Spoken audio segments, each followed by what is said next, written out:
લાત મારીને આવ્યો, કોનું નામ બોલતો હતો? સીતારામ. સીતારામ સીતારામ તો કહે છે, અરે આ હનુમંત તે એને લાત મારી એ મારા નામના આશરે હતો. લાત તે મને એને મારી પણ વાગી છે મને. આનો અર્થ જે ભગવાનનું નામ લે છે ને, યાદ રાખો, તમારો વારમાં કોઈ થવા દેવાનો પણ નામ લેવું પડશે. ભગવાનનું નામ એવું જોઈ ન લેવાય કે સવારે લઉં કે રાતે લઉં, બપોર લઉં, ઊંઘતા લઉં, જાગતા લઉં, સૂતા લઉં. અરે પેલો મલમૂત્ર વિસર્જન કરતો હતો ને એને લાત પડી તો રામને ખાવી પડી. વિચારો, હવે બહારથી કોઈ બૂમ પાડે કે અરે મહારાજ, તો મહારાજ હોય તે બહાર જોવે, બીજું કઈ ના જોવે. અને કોઈ કહે અરે એ ભગત, તો બહાર કોણ જોશે? આટલામાંથી ભગતો હશે એ જ જોશે કે મને કે છે આ ભગત કીધું એટલે હું જશે યાર. એવી રીતે વિચાર કરો કે સામાન્ય માનવ પણ જો બૂમ નામ સાંભળીને જવાબ આપતો હોય તો ભગવાનનું નામ બોલો તો એ જવાબ આપે કે ન આપે? સીતારામ બોલો, યાદ રાખો, તમારા એક એક શબ્દ સાંભળે છે. બેફિકર થઈ જાઓ, બેફિકર. આ કથાનું આયોજન થયું, રાજુભાઈ કે મહારાજ બજેટ કશું છે નહીં. શું કીધું? બજેટ એટલે કે પૈસા છે જ નહીં આપવા હારું કલાકારોને. બોલો, તમારા લોકોને આ વખતે લુખે લુખું જ છે. કાલથી પાછા ના હોય એવું ના કરશો. આવું કીધું બજેટ છે નહીં. મેં કીધું બજેટ જ જોઈએ છે કોને? સૌથી મોટું બજેટ કોનું હોય? કથામાં 3 જણનું હોય સૌથી મોટું.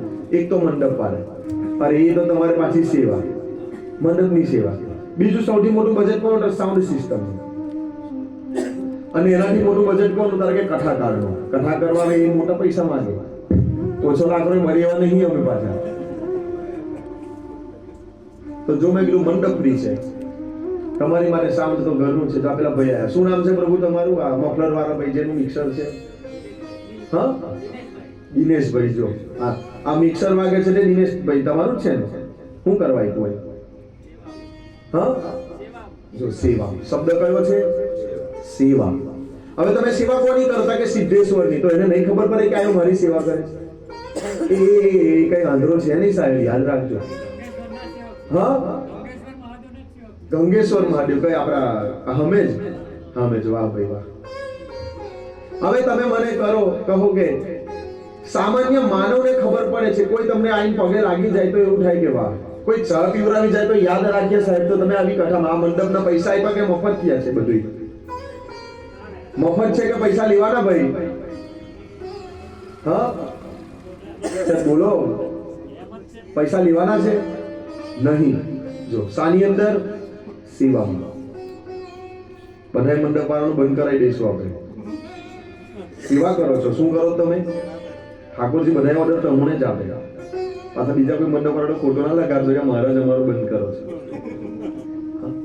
સેવા. ઠાકોરજીને બધું દેખાય છે. જો આ મચ્છર આવ્યો જપને ભાઈ, યાદ રાખો, તમારું કરેલું ભગવાન કદી ભૂલતા નથી. સત્સંગની માનવની એટલા માટે જરૂર છે. આપણી પાસે કુસંગ ઘણી જગ્યાએથી આવે છે. સત્સંગ ખાલી એક જગ્યાએથી, તમારા ઘરની અંદર ટાંકી ઊંચી મૂકી હોય ઘરની ઉપર, ટાંકીમાં પાણી ભરવા માટે કેટલી પાઇપ નાખો તમે? બોલો તો ખરા કોઈ? કેટલી ટાંકી, કેટલી પાઇપ જાય?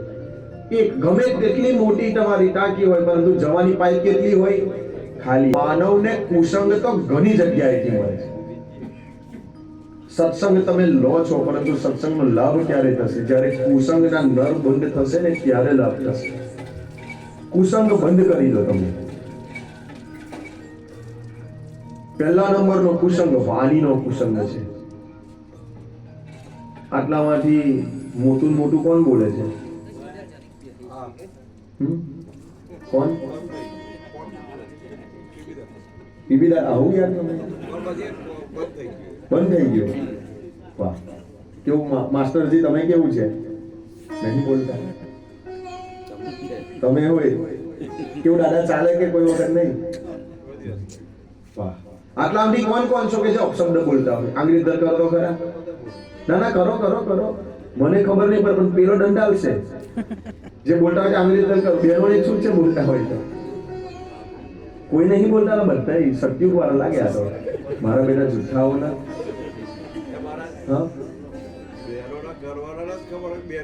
હા બેન, એમને જ ખબર તો પડે ને. ઘરવાળાને જ ખબર હોય કે બાબા કેટલા વિહે હો થાય. વાણીનો કુસંગ. અપશબ્દ બોલાય નહીં.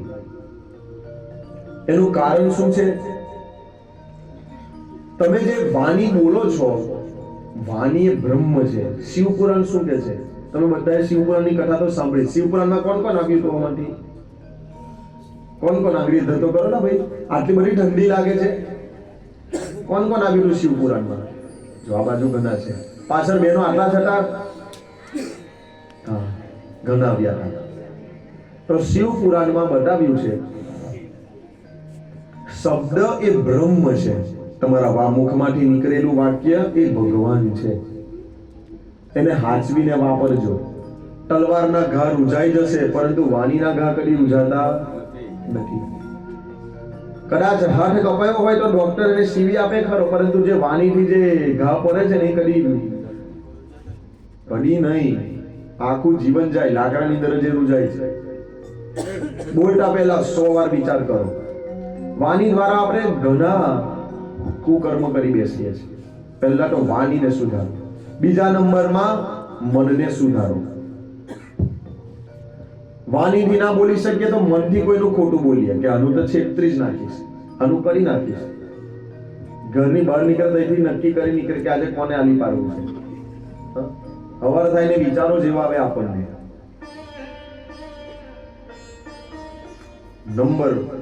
બીજા નંબરમાં મનને સુધારો. કોઈની જેવી તેવી વાત કરવી નહીં, કોઈના જેવા તેવા વિચારો કરવા નહીં. આમ વિચારો વાળો એક નર ખાસમ ખાસ બંધ કરો, વાણી વાળો વિચાર બંધ કરો, પછી કાન. એવા મિત્રની મિત્રતા પણ ન રાખો કે જેના દ્વારા તમારા જીવનમાં કુસંગ ઉભો થાય. ખબર પડે કે મારો મિત્ર અપશબ્દ બોલે છે, એની મિત્રતા બંધ કરો અથવા તો એને સુધારો. વાણી સુધારો, વિચાર સુધારો, દ્રષ્ટિ સુધારો. આપણી દ્રષ્ટિ કેટલી ખરાબ છે? દ્રષ્ટિ સુધારો. ના જોવાનું કદી જોઈએ જ નહીં. ચરિત્ર બહુ મોટી વસ્તુ છે. જો માનવના જીવનમાં કુસંગ ક્યાંથી ચાલુ થાય? દ્રષ્ટિથી થાય. ચરિત્રનો મહિમા જો તમને કહું, ચરિત્ર કોને કહેવાય? નામ તમે સાંભળ્યું તો લગભગ નહીં જ હોય. 16 રાજા થયા. 16. છત્તીસગઢમાં બુંદેલખંડ કરીને જગ્યા છે, ત્યાંના રાજા થયા જેનું નામ છે 16. એ 16 રાજા એક દિવસ રાત્રિએ પોતાના રાજ્યમાં ફરવા નીકળ્યા કે મારી પ્રજા શું કરે છે. 16 મહારાજ પોતાના નગરમાં ફરવા નીકળ્યા છે તો એક સ્ત્રી રસ્તામાં રાજાને ઓળખી ગઈ કે આ તો રાજા 16 છે. અડધી રાત્રિનો સમય છે. રાજા 16 ઘોડો લઈ નીકળ્યા તો પેલી સ્ત્રી વચ્ચે આવીને ઊભી થઈ તો 16 રાજા નીચે ઉતર્યા. નીચે ઉતરી અને રાજા પૂછે, દેવી આટલી અડધી રાત્રે તમે બહાર શા માટે ફરો છો? સ્ત્રી અડધી રાત્રે બહાર ફરે યોગ્ય ન કહેવાય. તમારા મનમાં શું છે એ કહો. તો પેલી સ્ત્રીએ શું કીધું? મહારાજ, હું તમારા દ્વારા સંતાન ઉત્પન્ન કરવાની ઈચ્છા રાખું છું. મહારાજ, મને તમારા દ્વારા સંતાન જોઈએ છે. પ્રણયની માંગણી કરી. અડધી રાત છે, કોઈ છે નહીં સાથે. એ રાજા એકલા છે અને પેલી સ્ત્રી એકલી છે, અને સુંદર સ્ત્રી છે, જેમ તેમ પણ નહીં. તો રાજાએ વિચાર કર્યો છે આ દેવી માગણી કરે છે, ખોટી કરે છે. પરંતુ 16 રાજાનું ચરિત્ર કેવું! રાજાએ પગ પકડ્યા દેવીના અને કીધું, અરે દેવી, તમને મારાથી સંતાન જોઈએ છે ને, તો આજથી હું જ તમારો સંતાન. જો આનું નામ ચરિત્ર. તમારે સંતાન જોઈએ છે. રાજાનું કાર્ય છે પોતાની પ્રજાને દુખી ન કરવી. તમારી આવી ઈચ્છા છે તો એ પણ પૂરી થશે. કઈ રીતે? આજથી હું જ તમારો સંતાન છું, લો તમે મને સ્વીકાર કરો. અને આજે પણ એ બુંદેલખંડના રાજા જે 16 હતા, એને એ સ્ત્રી માટે એક મોટો મહેલ બનાવ્યો. એ મહેલની અંદર સ્ત્રીને રાખીને આ જીવન મા તરીકે રાખી. એ મહેલ આજે પણ છે. બુંદેલખંડમાં જજો. આ ચરિત્ર છે. શું હોવું જોઈએ? ચરિત્રવાન બનો. આપણી વાણી, અરે આપણો ચંડી પાઠ, નવચંડી તો બધાએ કરાવીને બધાએ જોઈ પણ છે. તો એ ચંડી પાઠની અંદર એક સુંદર શ્લોક આવે, 11મો અધ્યાય અને એનો 6થો શ્લોક એવો છે. વિદ્યા સમસ્તા સ્તવ દેવી ભેદા સ્ત્રિય સમસ્તા સકલા જગત્સુ ત્વયે ગયા પુરિતમંગયેતા કાતે સ્તુતિસ્તવ્ય પરોક્તિ કાતે સ્તુતિસ્તવ્ય પરોક્તિ।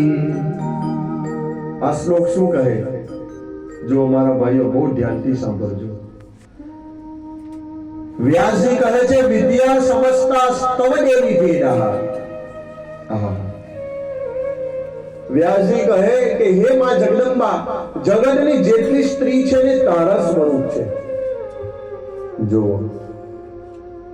આપણે આપણી માને માં જોઈએ, પોતાની દીકરીને પોતાની દીકરી સમજીએ, ભાઈની પત્ની હોય એને પોતાની માં કે એને પોતાની સગી સમજીએ। આપણા ઘરમાં જેટલી સ્ત્રીઓ છે એના પ્રત્યે તો આપણી બહુ સુંદર દ્રષ્ટિ છે, પરંતુ યાદ રાખજો જગતની જેટલી સ્ત્રી છે એ સાક્ષાત માં અંબાનું સ્વરૂપ છે। કદાચ આપણી દ્રષ્ટિ ખરાબ થશે તો એ દ્રષ્ટિ સ્ત્રી પ્રત્યે નથી, એ દ્રષ્ટિ તમારી માં જગદંબા તમારી કુળદેવી પ્રત્યે બગડે છે। જગતમાં જે પણ સ્ત્રી છે યાદ રાખો એ કોઈ સામાન્ય નથી, એ સાક્ષાત માં જગદંબા છે। અને પુરુષો માટે શું કીધું? આત્મા ચ મે। મહાદેવજી અષ્ટાધ્યાયી રુદ્રી છે, વેદના મંત્રો એમાં લખ્યું છે મહાદેવનો જેનાથી અભિષેક થાય, એમાં શું લખ્યું? આત્મા ચ મે। મહાદેવ કહે છે જગતમાં રહેલા માનવોનો આત્મા હું છું। કયો શબ્દ લખ્યો? મહાદેવ કહે છે કે દરેક પુરુષમાં હું બેઠેલો છું। હવે આપણે જો કદાચ કોઈ સ્ત્રીનું અપમાન કરીએ તો સ્ત્રીનું અપમાન નથી, કોનું અપમાન છે? માં જગદંબા પાર્વતીનું અપમાન છે। અને તમે જો પુરુષની સાથે ઝઘડો કરો છો તો તમે પુરુષ સાથે નથી કરતા, કોની સાથે કરો છો? સાક્ષાત મહાદેવની સાથે। લે અપશબ્દ બોલતા પહેલા 10 વાર વિચારજો। મંદિરમાં આવી તો બહુ પગે લાગીએ, નમઃ શિવાય નમઃ શિવાય નમઃ શિવાય, અને બહાર કોઈ માનવ મળે ને અપશબ્દો કહી દઈએ, નહીં। એની અંદર તમારે ભગવાન મહાદેવને જોવાના છે। આ ક્યારે થશે? બીનો સતસંગ વિવેક ન હોઈ,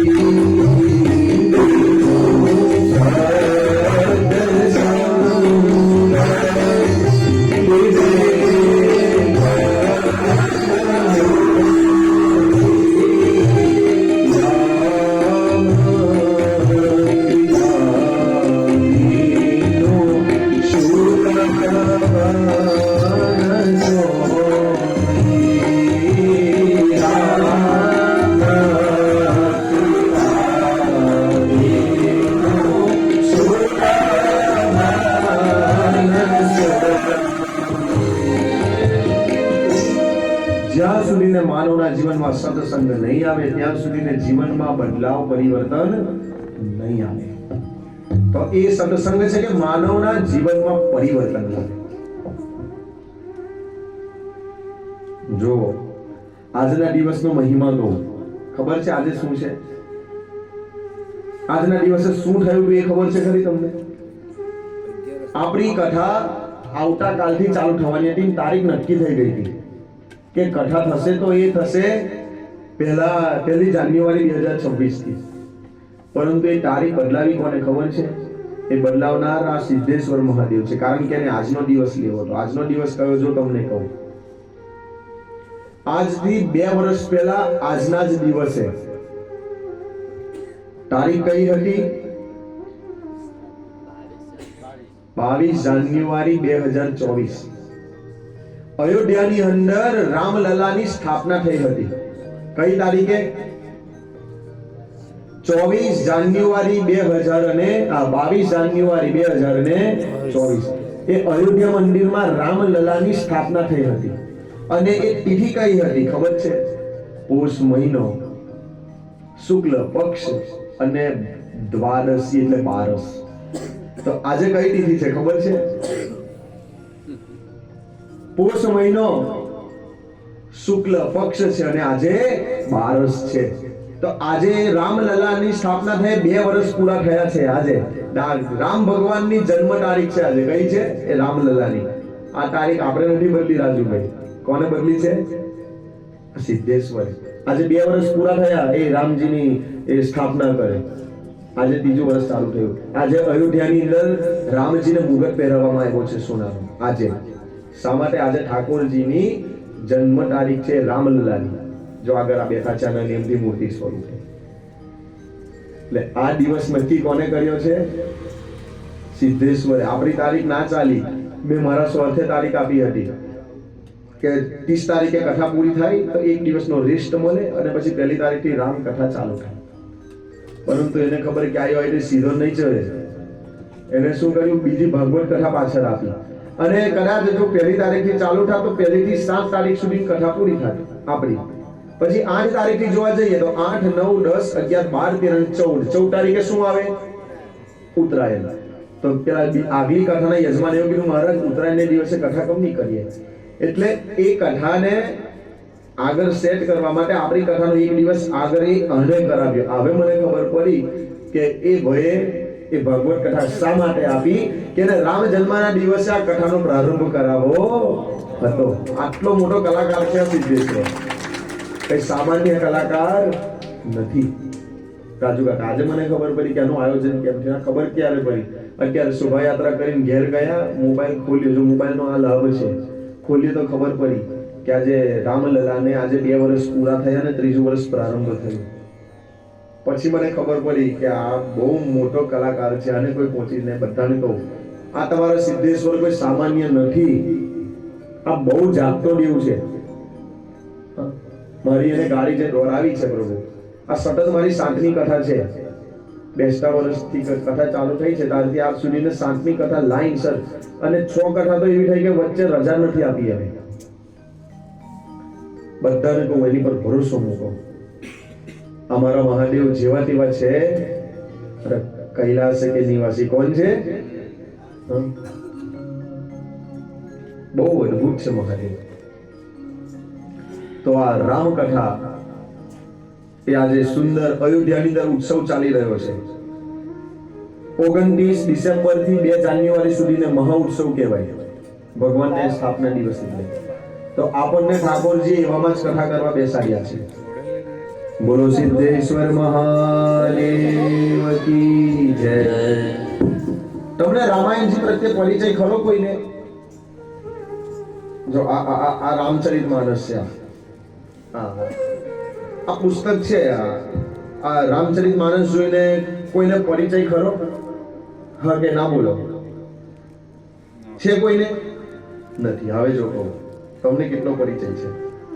આપણે અહીંયા ભાગવત કથા થઈ ગઈ છે. કઈ કથા થઈ? ભાગવત. પહેલી ભાગવત હતી. હવે તમે મને કહો, ભાગવતનો એકાદ શ્લોક કોઈને આવડે છે? આટલા બેઠેલા કોઈ એક જણ હોય છે આ બાજુ કોઈ છોકરાઓ તમને કોઈ આવડે ભાગવતનો એકાદ શ્લોક? આવડે બેટા? તમને આવડે? કિરણભાઈ તમને આવડે? આવડે મારા છોકરા? આવડે છે. આટલામાંથી કોઈને આવડે છે ભાગવતનો શ્લોક? કથા પહેલા સાંભળી લીધી છે. અલે હા કે ના તો બોલો ને. હા કે ના? ના. હા. આ તમે બધા એટલા ડુંડા જેવા બેઠા એમ કર તમારી પાછળ બહેનો હારી કે ઉત્સાહમાં છે.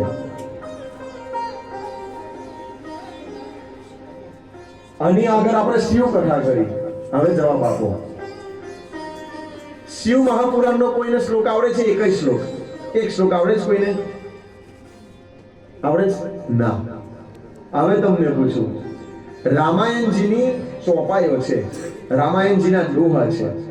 હવે તમે મને કહો, કોઈને આ રામચરિતમાનસનો કોઈ ચોપાઈ આવડે છે કોઈને? હા કે ના? બોલો. આવડે છે કોઈને? આવડે છે. તમને બધાને આવડે છે. કઈ ચોપાઈ? જુઓ, શિવ પુરાણ અંદર નથી ઉતર્યું, ભાગવત નથી ઉતરી, પણ રામાયણ તમારી અંદર ઉતરી ગયું છે. કઈ ચોપાઈ આવડે ખબર છે? ચાલો કહીએ. હે જી મંગલ ભવનય મંગલ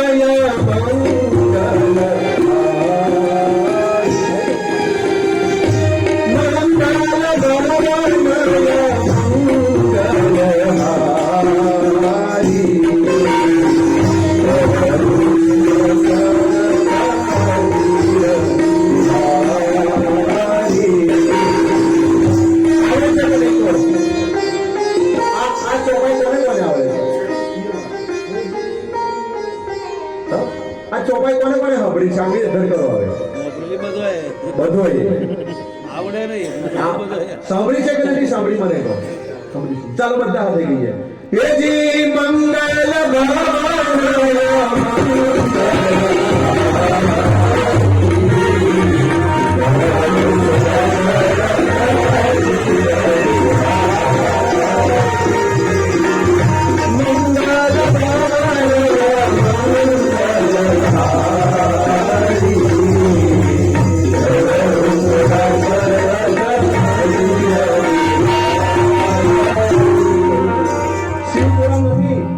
શિવપુરાણ નથી ઉતર્યું, ભાગવત નથી ઉતરી. અમારા રાજુ કાકાએ કેટલી ભાગવતો સાંભળી. અમારા બીબી દાદા આવે તમે પણ પધાર્યા પ્રભુ ઘણી કથામાં. આ પ્રભુ અમારા બોલો વડોદરાથી ભાગવતમાં કોઈ નવરાશો તમે હું ના હાયા કરો રાજુ કાકા? જો એ તો નવરા છે, વેપારી દારે ધંધો કરી આખા અંગરનું ભેગું કરી બેઠા. તમે હા માટે આવે મને કહો કથા સાંભળવા. જો અમારા બેન બેઠા અને આગળની ભાગવત આખી 7 દિવસ હતા કે કેવું? અમારા કાકી નતા આયા. 7 દિવસ સાંભળી મારા પેલા બેન બેઠા. જો વડોદરાથી આયા. શા માટે આવો ઘડીએ પડીએ? ટાઈમ ધંધો છોડીને બધું શું કરગે? અને તમને મને તો આનંદ થાય કે આટલા બધા બેઠા છો. શિયાળાના દાડે તો કેટલી સુંદર ઊંઘ આવે, કેટલી મજા આવે રાત્રે સૂતા હોય તો. અહીં છતાંય બધું છોડીને આવે. જો તમને બધાને કહું, અહીં જેટલા આવ્યા છો કાલે છે ને એક ના આવશો, એકલા આવશો નહીં. જેટલા બહેનો બેઠા છે દરેક પોતાના પતિને લઈને આવો. અહીંયા કેટલાના પતિ બેઠા છે? કોના બેઠા છે? આંગળી દર કરો તો ખરો જરા. શરમાવશો નહીં કશું બોલે. ઘેર આંગળી ના કરશો, ખાલી અહીં કરજો. હા જો કના આ જેટલા લેખવાના જેના સ્વામી નથી ઘેરથી લઈને આવો ખેંચીને. ના આવે તો એવું કહેજો કે ખાવાનું નહીં મળે. હા